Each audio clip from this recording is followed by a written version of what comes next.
好，今天呢，我就用这个模型车来给你们生动的，就是解释一下为什么你们开车的话去海边哈，千万不要去这个沙滩里面去玩沙子，就拿这台模型车来做那个对比哈。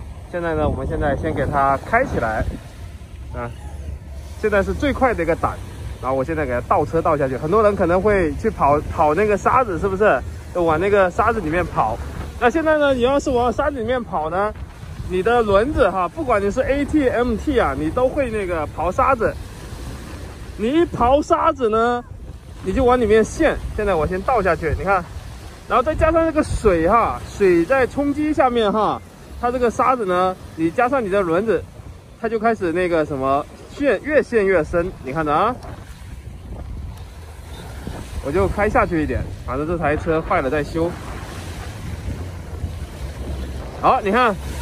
这就是你们真车哈，也会被吸在里面，这就是这个现象。你们现在永远都走不出去了，哪怕4驱、8驱都没用，坦克来了也无解。这就是不要去玩沙子的一个原因，各位看到没有？